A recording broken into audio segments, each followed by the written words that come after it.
Hello, my lovely viewers. Wherever you are, I welcome you back to our series on Adipo Sidang's Parliament of Alls. This is Lesson 3. In Lesson 1, if you remember, we delved into the background of the author. While in Lesson 2, we discussed the different meanings behind the title. In this third lesson, we'll be exploring the setting of the play. The setting of the play is crucial for our understanding of the themes explored in the text and the character dynamics. Some characters will behave the way they do because of the setting that they find themselves in. And setting also helps us to understand sometimes the language that is used by the various characters.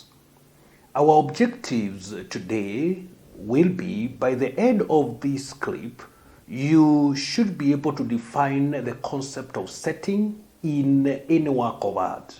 What is setting and the relevance of setting in the various works of art.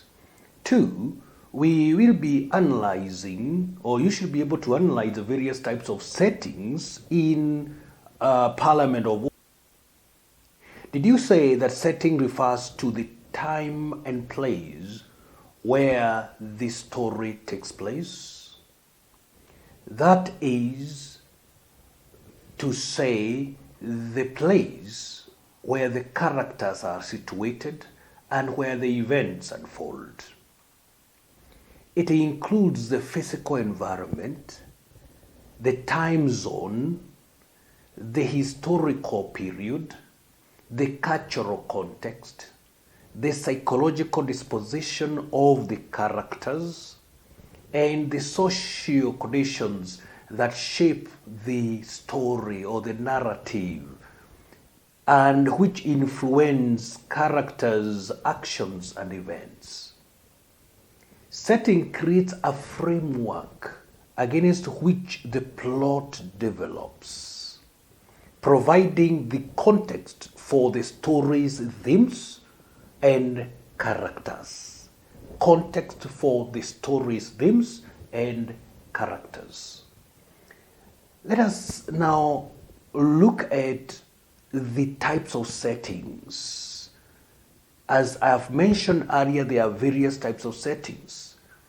The first setting is called the physical setting. The tangible environment where the story takes place. Is it in Parliament? Is it in a forest? Is it in a city? Or is it in a specific room? That is called physical setting. Number 2 is the historical setting. The time period in which the story is set. The historical time period, which can be a specific historical era or a more generalized time frame. For example, the pre-colonial, the post-colonial, the post-2010 constitution period. So that is the historical. Remember, the historical setting or the historical period influences the way people govern themselves, the way they behave, the technological changes, and so on. Then we have geographical setting, the broader location including countries, continents, regions, or imaginary places in the play or in a story. Then we also have the psychological setting. This is the atmosphere or the emotional tone of the story. And it is influenced by the character's psychological states and the overall mood. For example, when a character feels oppressed, the reaction that he is going to give is not the same as the one who does not feel oppressed. A sick character is going to react differently from a person who has got good health. So the psychological setting, when a woman, for example, is in a marriage that is oppressive, that is abusive, they are not going to think the same way as another lady who is in a different setting of a loving relationship. A mother is not going to behave the same way as a childless character. Number 5 is the cultural setting. The culture shapes our thinking and our interactions. So the cultural contexts, which includes the societal norms, the traditions, and the values that impact the story. And here I'm not just talking about the traditional culture, I'm also thinking about, for example, in the Kenyan context, do we have a political culture where we elect people who are moneyed, people who have a lot of money? That is a culture. It doesn't matter whether they are corrupt or they are straight. As long as they have money, that is our culture. We also elect people along tribal lines. That is a culture. So I'm talking about cultural setting in that sense. I'm not talking about the traditional setting, cultural setting. Every society has got its own culture. There's a culture where lies are glorified. There are cultures where things that do not look straight are frowned upon. So we will be looking at the cultural setting in the text Parliament of Owls, a play by Adipo Sidang. Now, let me state again the 5 settings that we have looked at. We have looked at the physical setting, the tangible environment where the story is taking place. Then we have the historical setting. We have the psychological setting. We have the geographical setting, and we have the cultural setting. Now, having looked at the 5, let us now contextualize this information to the text we are dealing with, a Parliament of Owls, a play by Adipo Sidang. When we look at the physical setting, and before I look at the physical setting, I need to say that all the setting in the play Parliament of Owls are imaginary. We have not seen any name that we can trace on a map anywhere in the world. We have imaginary setting that we will be looking at. All of it, including the time frames, are imaginary. Let us look at the physical setting. The story or the play is primarily set in an imaginary bird's kingdom, characterized by various trees. There we have the royal trees, we have the ordinary trees, and other forms of trees.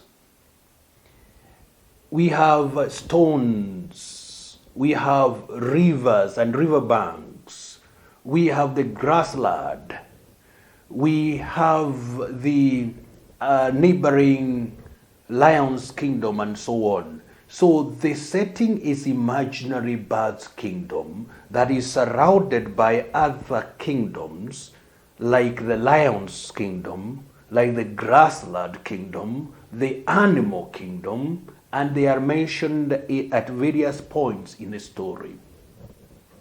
In the stage direction on page 1, we are told, and I quote, the stage opens with Osogo perched on a stone.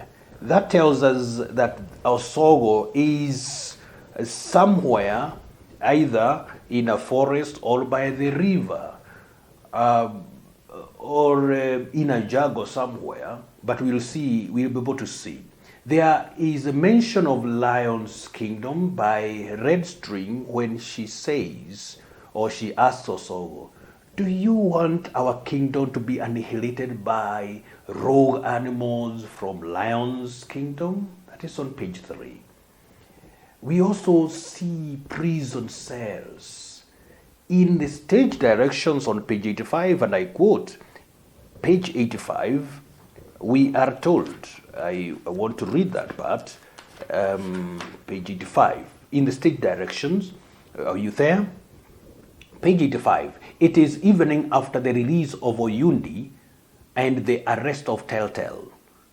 It shows the release of Oyundi and the arrest of Telltale it shows the presence of a place where these people who are arrested are held. Usually they are held in a prison cell, and therefore we think that there is a prison cell somewhere. Significant scenes occur in parliamentary setting under the moonlight. There is a specific tree where the parliament is set, and this is in a forest. Mostly in the evening and at night, because we see the moonlight. In the stage direction on page 22, we are told that Parliament is in session under the moonlight, showing that this is an open space. And later on in that act, we are told about the tree which is holding Parliament. Images of owls flying under the new moon form the background of the stage, showing that it is an open space. It is not an enclosure of a building like we know the ordinary parliaments to be.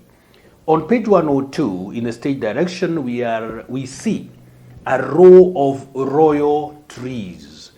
And when we talk about trees in this particular play, I tend to think they represent in the normal world, they represent the different structures, the different buildings. So the stage is set at the front gate of the first row of royal trees. I tend to think that this could be a zone where the rich people stay, or even a government house. Images of flooded forests, dry twigs, dry grass, and a dying river they are seen. And I tend to think again there is this particular location that has captured or has described a certain region which we can just think about. And that could be a city where we have on one side very good houses, the posh houses, and on the other we have slums. That's why we are told that, let me read the fourth line. I start from the second line. On one hand are images of affluence cast against royal trees, while on the other are images of flooded forests characterized by fallen trees. In the latter, nests of birds can be seen loosely hanging on twigs of trees. There are dry twigs and dry leaves all over the place. The grass is dry. A dying river runs on the far left of royal trees and separates royal trees from other trees. I tend to think that this is a pictorial description of a certain region, and we shall be seeing that sooner than later. But that is just my thought, and maybe you could think about other things. Then we go to historical setting. While the exact era is not specified, references to modern elements like twittering and tweeting on page 7 implies social media. That is a modern concept. Another modern concept is a concept of parliament. The speaker's wig suggests the story is set in the 21st century. The inclusion of women parliamentarians like Socialite Owl and Iron Lady further supports this particular contemporary setting, because in most cultures of the world, until the 20th century, women were not active in politics. That shows that we are talking about a contemporary setting and a contemporary culture. Kenya, in fact, acquired the affirmative action in the 2010 constitution, where the numbers of women in parliament were bolstered by the inclusion of the woman representative of parliament. We call it woman member of parliament. This shows the play is rather recent. Then we go to the geographical setting. The geographical setting, we say, this region or country or state where a story is set. But still, we say that Parliament of Owls does not have a specific geographical setting, and therefore the geographical setting in this text is fictional. In a forested area within the bird's kingdom. We do not know whether it is located in Europe or it is located in Africa or in Asia. However, there are certain specific things that are going to point us to maybe a region in Africa because of the images borrowed from in the text. African setting is inferred because of the images used. Though the location is imaginary, the choice of characters intelligently provokes us to place it in Kenya specifically. For example, use of Iron Lady. We all know that there are certain parliamentarians or women representatives, women politicians who are called Iron Lady. Then we have moneybags, referring to the politicians who carry lots and lots of money around and give it out as cash handouts. Then we have the royal owl, representing the people in power or the people in parliament who come from privileged families. Maybe their parents or their forefathers were leaders in the country. Those are the royal owls, and it takes that particular perspective. They point to specific, although indirectly, specific politicians in Kenya. In addition, the division of parliament between owls, who are the majority, and other birds point to a tribal alignment of the political space. And this is very predominant in Kenya political space, though also found in other African spaces. But we don't see that in Europe, we don't see that in Asia, we don't see that in other spaces, but most predominantly African spaces. But Kenya, in my own perspective, in my own opinion, could be at a very, in terms of standards of measurement, they could be very high in terms of this particular vice. Further, the stage direction on page 102 that we have just read bring out a contrast between an affluent suburb and a slum area riddled with poverty. And I quote, "Nests of birds can be seen loosely hanging on twigs of trees.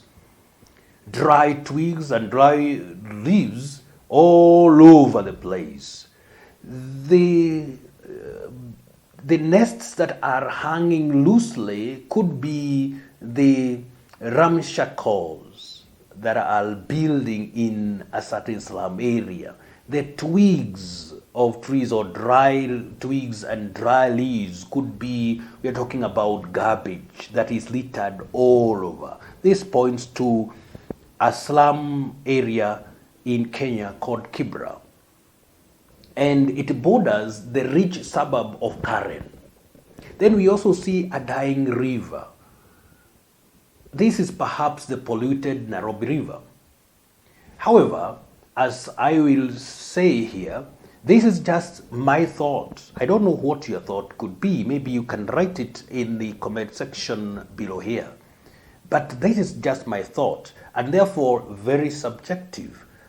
To remain objective in your interpretation, stick to the imaginary description as it is in the Parliament of Owls. But in your own interpretation and in your search for meaning, you could try to place this in a particular area, as I have done, so that it is going to be easier for me to interpret the themes and the characters in the story or in the play. Now, we look at the psychological setting. The psychological atmosphere is one of despondency. Despondency means lack of hope. We also see struggle. There is human suffering and fear that is reflected in the oppression exerted by the royal owl, his government and government officials, and his cronies who are in parliament, like the moneybags, among other owls who are in parliamentary leadership. Telltale calls it the wicked parliament of owls on page 11. Right from the start, we are confronted by the Weaver massacre, which saw that 3 birds killed on page 11 to 12. There is intimidation of those who oppose government through arrest and assassination. Towards the end, we see even very close people to the government who have been used and misused being dumped into rivers. On page 34, Straight-Eyed says, we are aware of plans to kill some birds, including myself.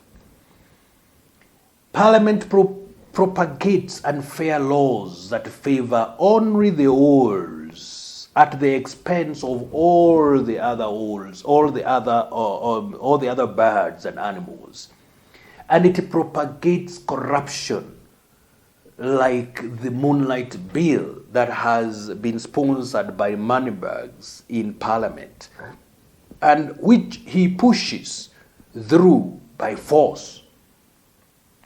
Iron says on page 34, let's go there, on page 34, says, Mr. Speaker, I am reliably informed that this new law is a secret ploy by moneybags to loot funds from the coffers of birds and channel them to his private investments in unknown trees in deep forest. By passing this law, you have inaugurated theft and robbery with violence, because that is actually what will happen. So there is this aspect of fear and despondency that is cutting across anybody who is not, or any bird that is not in parliament or is not in leadership. The small birds and green eaters are fighting to regain their freedom, as seen when Osogo says, a time is coming when all this will come to an end, and all birds will have a sane parliament. So according to him, Osogo says this is not a sane parliament. If it is not sane, it is a crazy parliament. because it is passing laws that are oppressing. And therefore you can see that despondency, that feeling of exclusion, that feeling of negativity in the society. This setting advocates for change, highlighting the need for transformation within the bird's kingdom. Finally, we look at the cultural setting. The cultural backdrop or background includes a hierarchical and oppressive political structure represented by the parliament, mirroring real-world political system, and specifically Kenya. There is the grouping of politicians in the kingdom according to their nature. Read tribes according to their tribe. Each group supports its own kind, irrespective of the logical or ideological sense that the point propagates. Whether it is philosophically right or ideologically logical, as long as it has been proposed by your own, you tend to ride with it. Are you able to relate this with the Kenyan politics? Redstring, while speaking to Osogo on page 2 to 3, arrogantly says, and this captures the mind of all those in power, Osogo cannot fly beyond a certain height. In other words, he is naturally limited because of his size, because of his nature as a weaver bird. He cannot go beyond a certain altitude. She further says, power will remain in the hands of the night birds. And why night birds? Because they have hidden agenda. And the omnivores, because they eat meat. And because we, the owls, have the largest eyes, you can see that sense of the feeling of entitlement. We will always be at the helm. Day birds and grain eaters will never have a chance to run this kingdom. That is the attitude of the ruling class, the ruling owls. And therefore, when we see this cultural background, the small birds feel excluded, and therefore the culture of opposition, opposing the people in power, takes root. The birds are classified according to their class, and those of contrary views are harassed by the kingdom's instruments of power. For example, the police. This spreads fear among the small birds and the rebellious owls, but the oppressed group is ready to fight for their rights. On page 11, Telltale informs Redstring, sparrow, weaver, ostrich, guinea fowl, parrot, crested crane, and other birds have formed a coalition to save our kingdom. To save our kingdom. Therefore, there is that element of struggle for freedom. This setting is critical for exploring themes of corruption, political leadership, struggle for freedom, and struggle for justice. Before I end, here is the recap of our discussion today. We have delved into the concept of setting in our covert, and we have defined the setting. And we have looked at the different settings that we have in our covert. Focusing on Parliament of Owls, we have examined the richly imagined fictional setting. The play is in an imaginary bird's kingdom and its neighborhood. And we have seen that most of the things that have been captured in the setting could only be placed in a physical setting by inference and not by reality or by facts. The setting reflects despondency, struggle, and fear due to oppression, and raw and modern elements to enhance the story's impact. In our next lesson, we will look at the general synopsis of Parliament of Owls, a play, before we can go to the other parts or the act summaries or synopsis. I wish to leave you with a discussion question. How does the playwright's choice of imaginary setting influence his development of the play? You can put down your suggested responses on the comment section below, and I will try to respond to as many suggested responses and comments as possible. If there is any area you would want me to revisit or discuss further, let me know in the comment section below here. Until next time, I say goodbye. Don't forget to subscribe and hit the notification bell to stay updated with our latest videos on Adipo Sidang's Parliament of Owls, a play. I am Dhombe Derito for Waterbrook Book Reviews. God bless you.